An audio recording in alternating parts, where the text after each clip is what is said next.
What can we do? What should we do? What can you do? Well, the first step is to understand what's going on, and that's what this is all about.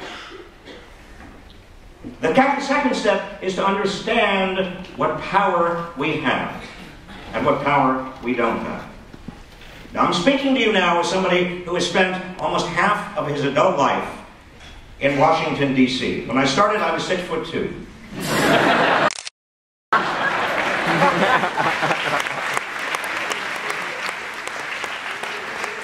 has taken a lot out of me, but I'll tell you something. It was worth it. But one thing that I have understood and gleaned and come back from Washington understanding more deeply is where the pressure points are. Now, one thing I love about Berkeley, not just the university but the town, is our commitment and our fervent commitment to progressivity. Well, you didn't need to applaud on that. That's sort of obvious. And I enjoy it when I go around Berkeley and I'm in the car or walking and I see a demonstration of people in the university or people from Berkeley. And they are demonstrating and they're having signs. The last time, I mean, signs like out of Iraq or out of Afghanistan or whatever their signs are. And I love it because I love the energy and I love the commitment, but I also ask myself something, which is, who's the audience?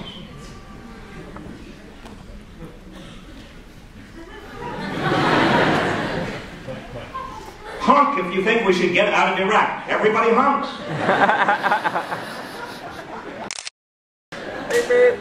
It's not hard to convince ourselves of what we already know and believe. The people we really do need to engage with are people who don't share our beliefs or our values, and we need to engage with them because we want to talk with them. Not because we want to shout at them, we want to talk with them. We want to engage them. We want to have a conversation in which we can understand why they are doing what they are doing or failing to do what they are failing to do, and why we and our values are important to us. And we need to bridge that gap. What has happened in this state, is a tragedy.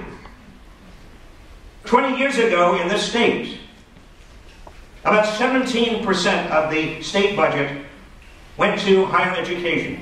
3% went to prisons. Now, in this state, 7% goes to higher education, 9% goes to prisons. We have a state whose government is dysfunctional. It is dysfunctional. And I can say that speaking as somebody who understands government. This is the worst government I've ever seen.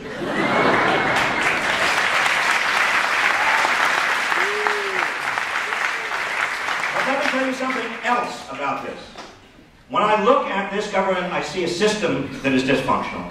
I don't blame, and maybe some of you do, maybe it's comfortable, maybe it's therapeutic, maybe you like to do it, and if you like to do it, go ahead and do it. But I don't blame Bob Bergeneau, and I don't blame Mark Yudof, and I don't even blame the governor, and I don't blame the assembly.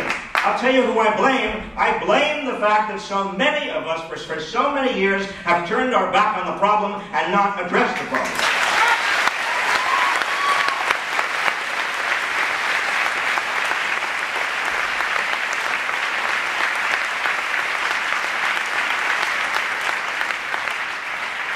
Denial, escapism, scapegoating, cynicism, all of the work avoidance mechanisms you can imagine have been used in this state to avoid facing the reality.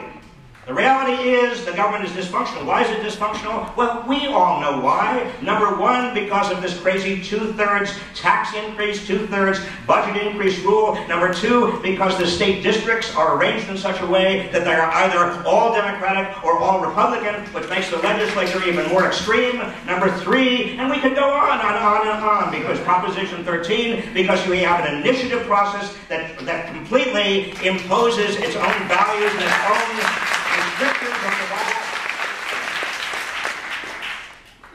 There are no ends of problems. But here is what I propose. Now again, many of you are going to be out tomorrow literally out tomorrow. You're not going to be in classrooms or teaching. Again, that is fine.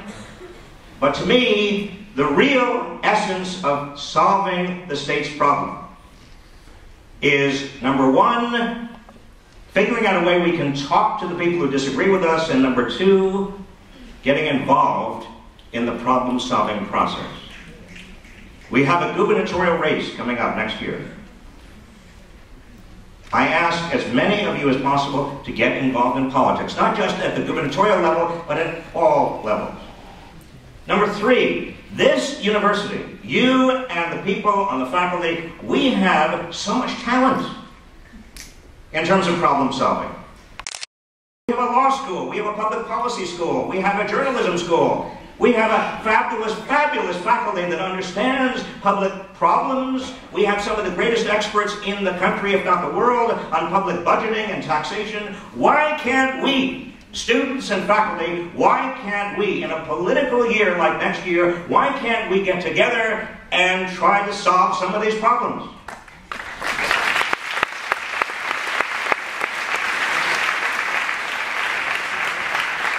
And come up with some proposed solutions.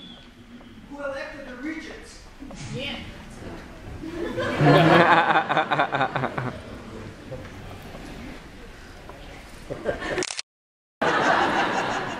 I'm going to say one more thing.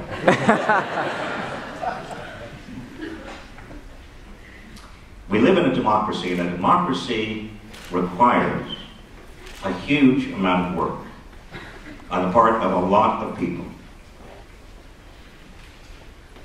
It is easy, and I can say this from somebody who has been in the cabinet of the President of the United States, it's easy to point fingers. But when you've been there, and you felt alone and frightened, with no resources and no discretion, and everybody is screaming at you, it's not exactly fun. And you want people to come up with ideas, and you want people to understand, and you want people to be in dialogue, and you want a public that, if not friendly, and you don't want a friendly public, I mean, nothing would happen if the public was friendly. You want pressure, yes, you want pressure on you as a public official, but you also want rational support. Rational support. So I ask you, as members of this democratic community, yes, let's have more transparency, absolutely. Let's have dialogue and discussion and consultation, absolutely. But let's also use our talents and engineering to face the biggest problem we have, which is a government that simply does not work. Thank you very much.